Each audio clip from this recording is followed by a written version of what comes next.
My next guest is a guy who really needs no introduction around these parts at all. Chris McCarthy has been handling our late morning talk program with ease for the past few years. He's well-reasoned. He's a little bit calmer than I am most of the time. And he's a real professional as well. And now Chris is also a medical miracle, medical marvel, a survivor, a fighter. Chris has been hospitalized for nearly 2 months while waging an epic battle with COVID-19. Chris came damn close to losing that battle on several occasions, but he refused to go quietly, each time battling back only to face more challenges and medical roadblocks along the way. Against all odds, Chris was released from St. Luke's Hospital on Friday and is fighting to rebuild after suffering multiple strokes and at least one heart attack while simultaneously fighting off an extreme case of COVID-19. He is in a rehab facility, which we will not identify at this point, battling his way back to work here at WBSM because he tells me he's going to be back soon. Chris is an extraordinary story of guts, grit, a strong will to live, and perhaps a bit of divine intervention. Certainly an inspirational story. He's with me live on the line right now. And Chris, you don't know how wonderful it says he's with me live on the line right now because, boy, we've followed your ups and downs over the last few months, and it is so good to be speaking with you now. How you doing, buddy? Hey, Barry, thanks for having me on. Listen, I want to thank the audience for their prayers and their support and all the wonderful people at WBSM, people I work with, and the people who listen to us. Really, without all of you, I don't think I would have come through this. And I mean that truthfully about the prayers because there is no doubt in my mind that without the help of God, I would have died multiple times. And I don't know if I deserve it, but I'm alive. And by the way, I have no problem telling you, I'm at Child Memorial Hospital in Fall River, which is the rehabilitation center of South Coast Health Group. Without the folks at St. Luke's, I would be dead. There's no doubt about that. Without the great medical people over there, the nurses and the doctors, who sometimes the cure seemed like worse than the disease, and I certainly wasn't always a model patient. I certainly said a few things, probably did a few things, because at some point it felt like I was being tortured when they were saving my life. And I also want to say, really my biggest thoughts and my love goes out to the Cassidy family. It's terrible that Mike Cassidy didn't complete his journey, but now he's on his way. And his family, who hung in by his side all the way through, and I feel so bad for the Cassidy family and for the other people. Again, I think of former Mayor Fred Kalis, who passed away of COVID-19 at St. Luke's as well. A lot of good people, some people I never knew, didn't make it, but I'm very thankful that I made it. And again, I want to thank the medical team at St. Luke's and the doctors and nurses, but most importantly at all, my friend Natalie, who saved my life, because let me tell you something. If it was up to me, I was going to ignore the whole thing. I didn't feel very good.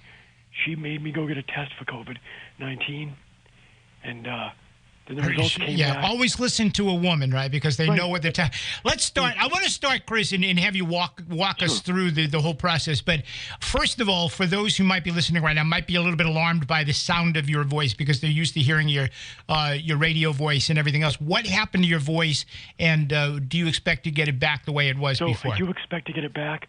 I was ventilated multiple times, which you can see videos of on YouTube of people being ventilated if you really want to see it. They basically shoved tubes down my throat to take over the breathing. They saved my life, but in the process, my vocal cords and my throat were all damaged. But we're working on that. I'm already in voice therapy, and I have a great group of therapists around me who are helping me. So you were let's go all the way back to the beginning of March now. You were not feeling well. There was a day that Phil drove you home, and he said you were ill on the way home. I remember you had a couple of days. You were out one day. You came in. You said, gee, I thought maybe I had a hangover or something. And then you worked, and then you were out again, and then you were gone for a while, and we began to worry about you. So walk us through that. What was happening to you back in early March? So I wasn't feeling well, and I remember I was talking with Michael Rock, because he had COVID as well, and we were going over the symptoms, and he said, "No, you seem like you just have a cold." So I was able to make it into work, but then I didn't have the pipes anymore, the radio voice to do it. I physically felt okay to go to work, but I just couldn't, do the radio show. I couldn't talk. I was coughing, things like that. So in the meantime, Natalie got me to get a test for COVID-19, but she was also smart enough to put down her phone number, her cell phone, for the results. So when the results came in, she got them, because I probably would have ignored them. I'm going to be honest with you. But she called the Fairhaven Fire Department, the paramedics. So before I had a choice, because I would have blown it off, I'm going to be honest with you. I don't be like me, but I would have blown it off. But Natalie saved my life by picking up the phone and calling the fire department in Fairhaven. The next thing I knew, they were upstairs in the house dressed like the Ghostbusters, and they said, hey, we're going to test your oxygen. I was absorbing about 20% oxygen that Sunday, the last Sunday I was ever home. And I said to them, yeah, I think I'll be fine, though. I'm just going to rest a little. And one of the paramedics, both of them, it was a male and a female, they saved my life, convinced me. They're great salesmen. They said, no, you're going to the hospital. You're going now, or you're going to go in an ambulance later. And so I went to the hospital to St. Luke's. I never left again until this past Friday. And that was early March, right? That would have been around maybe around March 10th, somewhere around there? Around St. Patrick's Day. On St. Patrick's Day, okay. So it's for the luck of the Irish. So I went to St. Luke's, and they started running tests on me. And the thing I remember is that everything looked a little weird, and that was because I wasn't getting enough oxygen. So at some point, I was enrolled in St. Luke's as a patient, and they really quickly closed me off. I was in the emergency room, but then they put me into a zero pressure room because they knew I had COVID-19, and now St. Luke's has come a long way, and I was lucky that when I went there after a lot of other people had gone. But I went to a zero pressure room, which meant no air could come or go out of the room to try to keep the COVID-19 from spreading. And at some point, I immediately began to have major complications. I had strokes, heart attack. Yeah, you had 3 strokes, right? Yeah. The thing I had this fluid. I had been double pneumonia. The fluid around my lungs was collapsing my lungs, and around my heart was causing major complications there as well. I mean, I still am not back to normal, obviously. There's no way I could do a radio show. I'm calling in right now from my hospital room here at the rehabilitation center. But they put a drain into my chest.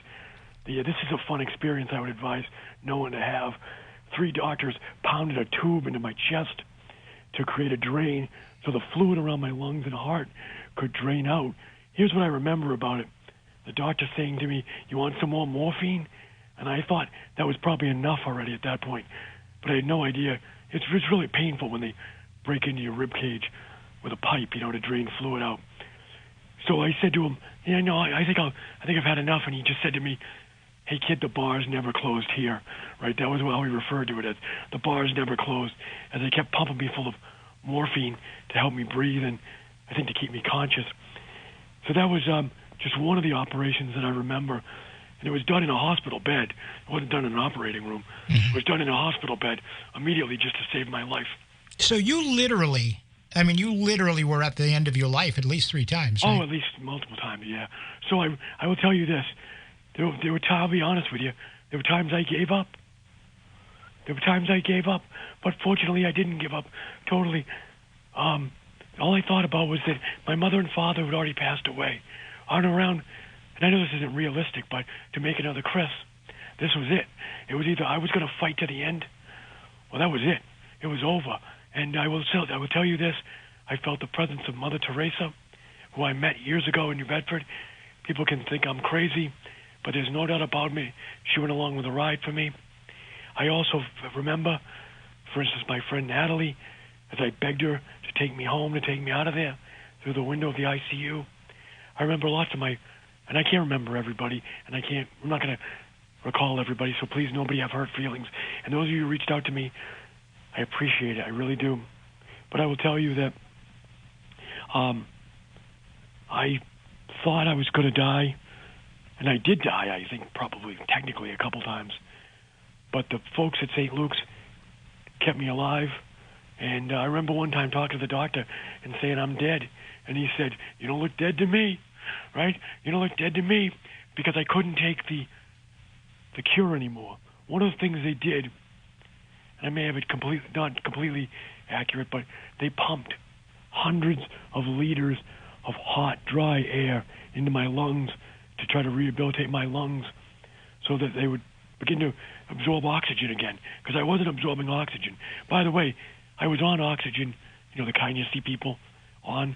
I was on that. I'm not on that anymore. I'm breathing room air right now. When I was on oxygen, having it pumped into my lungs to keep me alive, barely alive, this hot air, they couldn't give me any moisture, no water. They put some water into the air a little bit, but it was like torture. Imagine having hundreds of liters of hot air, hot, dry air, oxygen pumped into your lungs. The only way to keep me alive. And as I'm trying to rip the tubes out because the torture is so bad, I'm not a hero at all. And everybody, I'm telling you, the pain was so unbelievable that I called it quits. But like the doctor said, I don't see a dead guy, and I'm not a dead guy. I'm alive because of it. But I'll tell you another reason I'm alive, and this is very important, because it's all the prayer that I received. There's no doubt in my mind the prayer from the audience, and I do appreciate my friend Hank Turgeon, who rallied the troops on your radio show by asking everybody to pray for me. And I will tell you this, we were keeping it private, and we had a conversation with Natalie last night about it, why she finally went to Hank. So I told her, when it becomes too much, you can call Hank, because there's nothing I can do, right? I mean, she was by my side as best she could be. She was an unbelievable force, dealing with the insurance companies and everything like that, and watching me die. But she never gave up hope. But I told her and I told Hank, just call Natalie, keep her spirits up. And so there were some phone calls between my friend Hank Turgeon and my friend Natalie that kept me alive, kept them alive, but their hope up. And really, I will never, ever forget the prayers from my friends and family, but particularly the crucial role that some of you played in the keeping me alive. But anyway, I know Hank came on your show, and Barry, I want to thank your audience for rallying. That I know so many people had prayers lists going and prayer groups going, and again, it worked. Obviously, it worked, because whether I deserve it or not, I'm alive. I'm sitting here at Charles Memorial Hospital. Now, I understand that you were in at a time when there were about 43 other people, including Sergeant Cassidy, who were being treated on ventilators at the same time you were. And if I hear the story correctly, you were the only one that's walked away from there. As I understand it, I'm the only one who alive. Excuse me. Yeah, thanks. I'm on the radio. Do you ever wonder why? Again. Do you ever think about it? Why? Yeah, I do. I do think about it, and I think it was divine intervention, whether I deserve it or not. Not to say why the other people, I don't know, because I know they all fought like crazy, but my medical team was almost the same as their medical team, and I was in the right place at the right time, and I had the right support around me. And I'm not going to lie, Barry, I already told you in your audience, there were times where I gave up because the cure was worse than the disease. At least I felt so. But as the doctor said, I don't see a dead guy there. And we just kept going. So it was literally minute by minute. Oh, yeah. Yeah, it was crazy. What was your worst moment, Chris? I mean, at what point because, generally I know when I'm ill or something's going on in my life or whatever, it seems as though you get to a point where you say, this is it, I can't deal with this anymore. And then from that point, it seems to start to slowly get better. So when did you reach that point where you just got to the point where you just couldn't deal with this anymore, and then you started to see something turn? I had the hot air continuously pumped into my lungs. And by the way, thanks to the nurses and doctors that kept doing it, right? It must have been inhuman on their part to see the torture I was going through, but knowing that the only way I would live is if I kept doing it. Meanwhile, they had to restrain my hands because I'm fighting them through it. So, Barry, I probably can't recall the worst parts. I mean, I know that the ventilation stuff was unbelievable, but I know at one point they had to put a blanket on me. They call it a cold blanket. because my body was so hot from a fever and the heart attacks and things like that, that they couldn't even stand being in the room with my body. It was throwing off so much heat. One of the nurses told me they were putting their hands under the blanket because it was to keep my body cold. Right. And I lived through that. That was within the first couple of days of being there. And they weren't sure how much damage I had done, whether it cooked my brain, but I had cooked my organs. So I lived through that. And I have to tell you that I probably don't remember the worst parts, thankfully. Right. But and that's probably a good thing. Yeah. So had you had any heart issues? No. That's the thing. I hadn't had any medical problems. Yeah. I'm 49 years old with no medical problems, and this gave me every medical problem. That's why, look, I took precautions. I worked from home for months like you did, Barry. Yeah. I wore a mask everywhere. I took all the precautions. I didn't go out to restaurants. I didn't do anything. I went to the radio studio, and I occasionally went to the supermarket. But it still got me. Right. And there's, look, I don't think the time I spent, I got it, and I was sick for a couple of days, but I never had any real major symptoms. If it wasn't for Natalie calling the paramedics, if it wasn't for the Faven fire department coming and grabbing me and talking me into going, because I wasn't going to go. I thought I'd be fine, just a couple of days, and I would have died. I would have died at home, a brutal death. But instead, I was able to make it. And again, I credit the team at St. Luke's. I credit God and my friends and family for their prayers. There's nothing special about me. Truthfully, believe me, let me tell you that. I got lucky.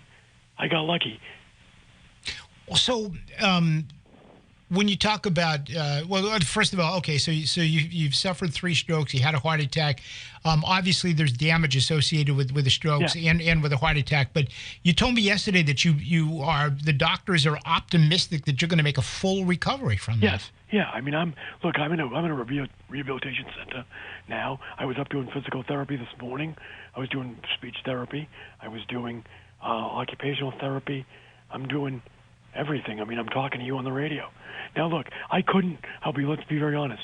Right now, Barry, people at home listening to us don't know everything that goes into running a radio show. But right now, I couldn't, for instance, run the board, run the computers, talk on the air, do all that stuff. So I couldn't be right back right now, but I am talking. I have a mind. For a while, I was delusional. For a while, I was also dead. So that would have made doing the job impossible as well. But I'm optimistic. I'm working at it. I mean, I'm back. I'm walking again.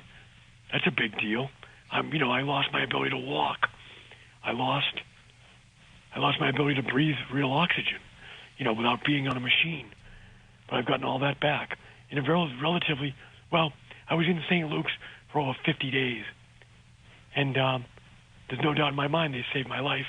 Again, folks, we all kid about St. Luke's. It's our local hospital. But the doctors and nurses there were absolutely unbelievable. Even at times when I hated them by name, they kept me alive.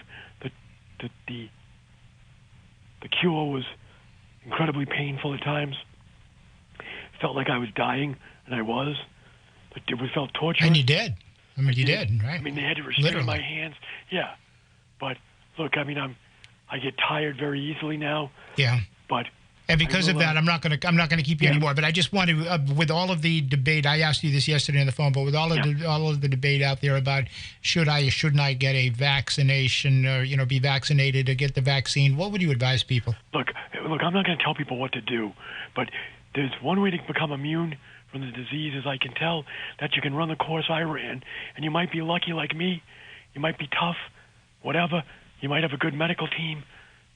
You might survive it, but you might not. So right now, I'm apparently immune from COVID-19, but there's a much easier way to do it. That's get the vaccine. By the way, Natalie and I live in the same house. She got the vaccine. She never got it. She comes and goes from the hotel. I mean, from the hospital. Hank Turgeon got the vaccine. He came and went from the hospital with me. He's fine. So I would say, people, if you have the option, if your doctor advises, I would take the vaccine. There's no reason. If you have a medical reason not to, and do what you want, believe me, I'm a libertarian, do what you want. But I will tell you, there's an easier way to do it than the way I did it. And if I had had the option, because I didn't have a well, I didn't know I did, have anything wrong with me ahead of time, so I couldn't have gotten the vaccine. Natalie had asthma, so she was able to get it.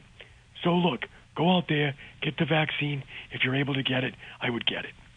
I think it's a lot easier than spending 50 days in the hospital and going through all the good stuff.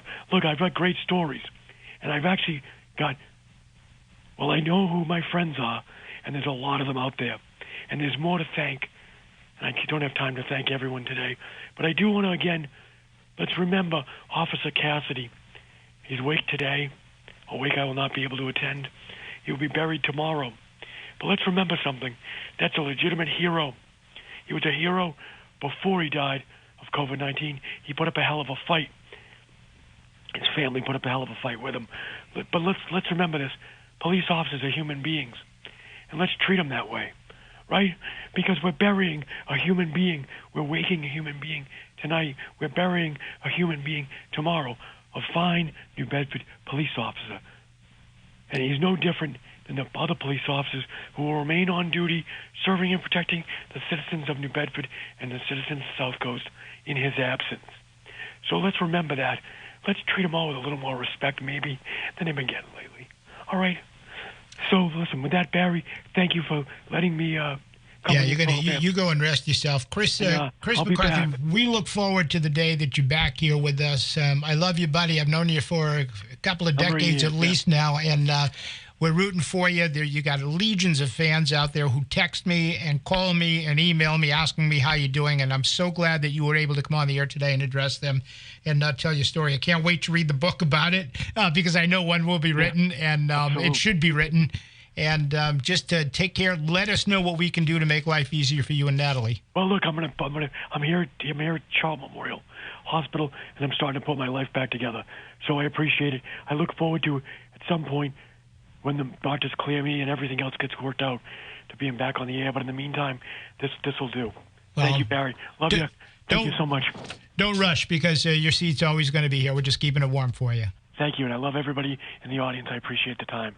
Thank you so much. Bye now. Thank you, Chris. Stay well. 508-996-0500. Chris McCarthy. So good to be able to talk to my friend Chris McCarthy again.